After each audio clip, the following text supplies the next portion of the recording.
জাতিসংঘ সাধারণ পরিষদের অধিবেশনের ফাঁকে জেটিওর প্রতিষ্ঠাতা মেহেদী হাসানকে দেয়া এক সাক্ষাৎকারে অন্তর্বর্তী সরকারের প্রধান উপদেষ্টা ডক্টর মোহাম্মদ ইউনূস নির্বাচন অনুষ্ঠানে বিলম্বের কারণ ব্যাখ্যা করেছেন। তিনি জানান, সরকার আগামী ফেব্রুয়ারির প্রথমার্ধে নির্বাচনের সিদ্ধান্ত নিয়েছেন।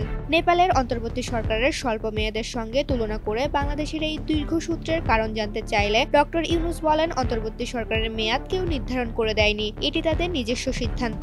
তিনি জোর দিয়ে বলেন, সরকারের প্রধানত তিনটি কাজ: সংস্কার, বিচার এবং সবশেষে নির্বাচন। বর্তমানে তারা সংস্কারের মতো একটি অনেক বড় কাজ করছেন।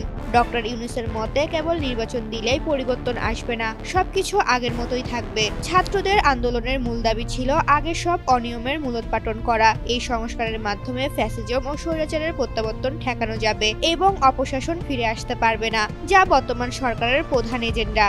তিনি আরও উল্লেখ করেন, জনগণ এখন শুধু গণতন্ত্রের নয়, বরং সুশাসনের দাবি জানাচ্ছে। তারা দুর্নীতিমুক্ত শাসন দেখতে চায় এবং সেজন্যই এই সরকারকে আরও বেশি দিন ক্ষমতায় থাকার কথা বলছে। নির্বাচনের পর কোনো ধরনের বিশৃঙ্খলা এড়াতেও সরকার সচেষ্ট থাকবে বলে তিনি জানান। মেহেদী হাসানের প্রশ্নের জবাবে ডক্টর ইউনূস নিশ্চিত করেন যে তাদের তিনটি মূল কাজ সম্পাদনের বিষয়ে কোনো মতবিরোধ নেই।